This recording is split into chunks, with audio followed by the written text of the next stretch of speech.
newoon ma tànn su ma newoon ma décider Ousmane Sonko dafay bokk parce que dafa war a bokk. lenn warul tax ñu téye ko fi ñu toll nii. d'accord léegi maintenant on va entrer dans le vif du sujet ndax yaa ngi koy wax sànq yow yaay secrétaire général adjoint bu RCD Rassemblement Citoyenneté et Démocratie ngeen jël dogal ginnaaw assemblée générale boo xam ne def ngeen ko ca Mbour benn fan ci weeru octobre daal di wutali coalition Khalifa 2024 déjà laata ñuy dugg ci Khalifa 2024 RCD ndax mun nga ci gën a ñëwaat pour Sénégal yi nga xamante ne xëy na dese woon nañ ko xam. waaw RCD ni ma la ko waxee woon sànq parti politique bu bees la mouvement politique bu ñu créé bu yàggul en janvier 2023 bi ñu génn ci Pikine lañ ko taxawalee mais mouvement parti politique boo xamante ne dafa tukkee ci benn mouvement citoyen bu fi yàgg Comeva collectif en mouvement pour l'équité les valeurs et l'action qui existe depuis 2012 en 2012 pour la petite histoire Comeva mouvement de soutien la woon ndax bi Macky Sall nekkee candidat di xool ñan la mën a àndal bi mu seetee professeur Awa Marie Coll Seck daf ko noonu mën na ànd ak moom ci la ñu taxawal comité de soutien boobu 2012 bi mu jàllee ñu normalement dañ ko waroon a tas mais ñu waxtaan ñun ñi nga xam ne ñoo nekkoon ci wetu Awa Marie Coll Seck ñu bëgg wéyal mbir yi mais nekk ci social ñu def ko mouvement citoyen boobu moom moo cheminé bokk biir Macky 2012 ñu liggéey 2019 ñu waxtaanaat 2016 ñu participer référendum bi def campagne wax ne Macky Sall du am droit troisième candidature loolu moo tax sax ci biir 2022 bi ñun xawoon nañu am tuuti réeroo ak waa Benno ndax ñun dañ jàppoon ne président de la République mënul am troisième candidature d'accord engagement léegi 2019 ñu bokkaat ci majorité boobu noonu ñu depuis quelques années nag waxtaan amoon na suñu biir qu'est-ce qu'il faut faire ñii ne dañuy dem est-ce que baaxul ñu dem dugg APR mais la majorité ne non parce que quand même nous sommes un mouvement vraiment à fibre sociale à orientation socialiste et mais bëggoon nañu gën a def politique ci la ñu décidé finalement de nous transformer en parti ñu def donc une assemblée générale ñu dissoudre Comeva taxawal léegi le Rassemblement Citoyenneté et Démocratie bi nga xam ne le camarade secrétaire général Mokhtar Ba moo koy dirigé man maa topp ci moom man maay donc son second au niveau du parti. D'accord maintenant pourquoi avoir choisi la coalition Khalifa 2019 am nañ communiqué boo xamante ne je pense que tas ngeen ko ci quand même ci média yi mais askan wi bëgg nañ aussi tey suñu dalalee koo xam ne mu ngi ci biir ngeen jox ñu les raisons qui vous ont poussé aujourd'hui à soutenir la candidature de Khalifa Sall. C'est une rencontre d'abord entre ñun ak le candidat Khalifa Sall. D'accord dañu waxtaan ñu am convergence d'idées. bi ñu jógee ci mouvement citoyen nga xamante ne on n'était pas vraiment dans la sphère politique daal di transformer wu nekk parti dañu bind suñu manifeste wut suñu positionnement nous sommes un parti de gauche nous sommes attachés aux valeurs sociales et socialistes Khalifa Sall a lancé un appel au mouvement de gauche depuis plus d'1 an ñu exposer ko ñun suñu vision de la société ñu waxtaan ak moom ñu gis ne li nga xam ne ñun moom la ñuy défendre les idées clés justice sociale lutte contre la pauvreté yamale nit ñi les éléments yi nga xam ne moom moo am valeur ñun moom loolu c'est au cœur de ce qu'il défend. D'accord. Et quand on a regardé l'offre politique sénégalaise il faut reconnaître que habituellement nit ñi ils font campagne sur leurs images sur leurs personnes et c'est le seul qui aujourd'hui nous a tenu un discours programmatique un discours social bu correspondre ak ñun li ñu gëm loolu moo indi depuis quelques mois ñuy ànd ak moom ñu doon on va dire ku nekk di tester sa morom on va dire ça comme ça ba bi dialogue bi jotee ñu mu jox ñu mu defal ñu l'honneur de nous inviter à siéger auprès de la plateforme avec la plateforme Taxawu au niveau du pôle de l'opposition au niveau du dialogue donc commencé woon nañu rapproché wu de Taxawu et c'est naturellement que après suñu instance bi ñu dajee xool offre politique bi Benno génne candidat am ñëpp toog ñu ne ñun Khalifa 2024 moom la ñu jàpp ne bu ñu ànd ak moom Sénégalais yi fal ko réew mi dina am changement bi nga xam ne ñun moom lañ bëgg mu am mooy un changement social loolu d'accord léegi ci changement boobu nga xamante ni yéen moom ngeen bëgg daanaka la plupart des Sénégalais sax ci loolu la ñuy dox ndax gis nañ ne réew mi am bëri na jafe-jafe yi nga xamante ne ñoo ngi koy dund mais aussi on parlait quand même de réforme par rapport à un système qui est là man fi ma lay laaj mooy ne n'est-ce pas quand même un peu risqué qu'on des fois dañuy indexé Khalifa Sall ne moom il est socialiste bokk na ci ancien système bi donc c'est quelqu'un boo xamante ne yàgg na fi ndax yéen itam ngeen xam ne parti bu bees ngeen vous quand même vous am ngeen l'attitude vraiment demal seen bopp wala sax indi ay yeneen mbir yu bees ndax du risque ngeen ànd ak koo xamante ni gars yi yenn gars yi dañ ko pointé comme koo xamante ne bokkoon na ci système bi entre guillemets.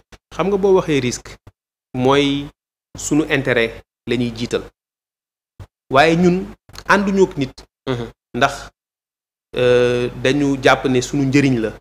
mais dañ jàpp ne mooy njëriñu askan bi. d'accord idées yi Khalifa Sall di défendre c'est des idées sociales. léegi nag ma bëgg a taxaw tuuti ci waxu système boobu ndax des fois dafa am li ñuy wax bon c'est des idées reçues. D'accord. Et on dit que les idées reçues ont la vie dure. mais nañu taxaw tuuti ci Khalifa Sall. Khalifa Sall a été ministre délégué de 1993 je pense à 1998. Ministre délégué, donc un petit ministre. 98-2000 il a été ministre de plein exercice, ministre du commerce.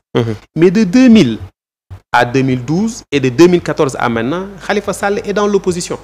D'accord. Donc durant les 23 dernières années, on peut dire, Khalifa Sall est dans l'opposition.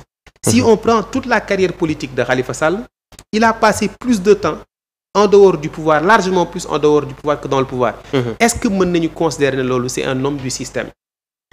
C'est un homme d'expérience. Mais bu ñu jaawale expérience ak homme du système. Les hommes du système xam nga mooy ñan? Mooy ñi nga xamante ne ils étaient socialistes. Puis ils étaient libéraux. Et maintenant ils sont républicains. Et ils sont en train de faire de la météo politique pour dire fee la affaire yi jëm léegi nañu xool nu ñuy ànd ak ñooñu.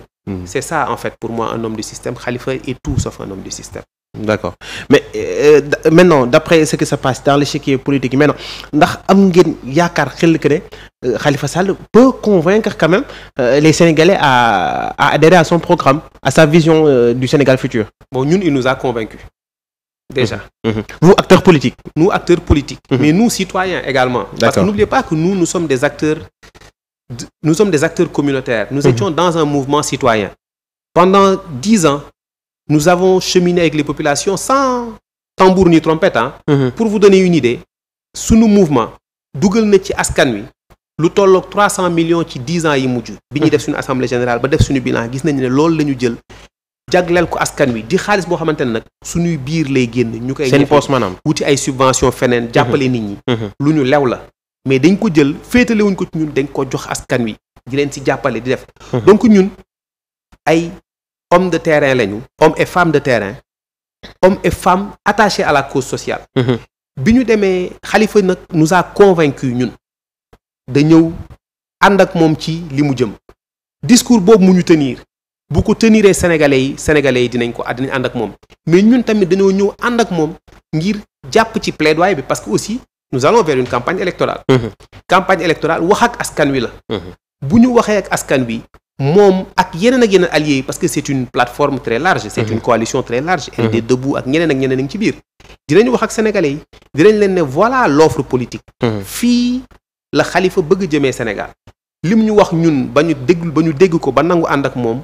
buñ ko waxee askan wi gëm nañu ne askan wi dina ànd ak moom et naturellement am nañu confiance ci mu gagner les élections de 2024 mais évidemment rien n'est joué on va vers des élections. d'accord di jaajëfal ñëpp ñi nga xam ne jamono ji ñoo ngi seetaan fàttali ne yéen ngi suivre en direct seen émission les grands angles de l'actualité tey ki ñuy dalal mooy docteur Mamadou Sell Ly nekk secrétaire général adjoint parti bii di RCD ñu bokk ci coalition Khalifa 2024 ñu ñëwal ci léegi ci ki nga xamante ne moo di Khalifa Masank maa ngi ko doon wax ci ni nga xamante ne noonu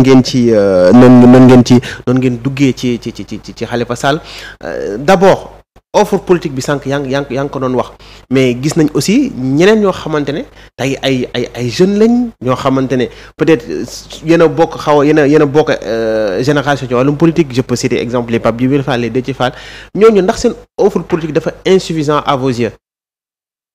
Bon, aujourd'hui pour man c'est pas une question d'âge. Man et ça je parle personnellement dañu nekk ci société boo xamante ne ñun dañu wóolu mag. looloo tax suñu kilifa diine yi ñëpp ay mag la ñuy topp. mag yi dañ leen di ñaan ñu bàyyi leen fi donc. discours radical bi naan dañ fi war a jëlee mag ñi indi fi xale yi ñun man en tout cas du discours boo xamante ne dama koy neex na dégg ci man. kon fi may nattee du ci at naturellement koo xamante ne kattanam mayeetu ko mu jiite war na mën a dem retraite. Mais suñu critère de choix du nekkul woon ci at. ci offre politique la ci leneen lim nga ñaari nit Déthié Fall. exemple nga xamante ne mu ngi ci mook Khalifa Sall bokk nañu ànd benn coalition. ci quelqu'un de très respectable bon offre politique am dégguñu ci lu bëri c'est-à-dire que. Déthié Fall su ma dégguñu ci lu bëri mooy maanaam li muy proposé pour 2024 par contre lui il était avec Idrissa Seck. donc c'est un ultra libéral. jot ngeen ko la Khalifa ak moom xam nañ ko donc ça veut dire que nous ne sommes pas sur le même terrain. D'autres acteurs politiques ont des discours yi nga xamante ne suñuy priorité ñun du loolu. d'accord c'est mën nañu dégg li ñu wax. day am sens mais encore une fois nous sommes réellement préoccupés par la question de la lutte contre la pauvreté. néew ju doole yi baykat yi ñeneen ak ñeneen naka la ñuy def ba jàppale leen. ba ndóol bi ñu ne ñu génn ci. naka la ñuy def ba justice sociale am fi. ba wér gu yaram ñëpp mën cee jot. te encore une fois loolu noonu. fenn rek la ñuy dégg discours boobu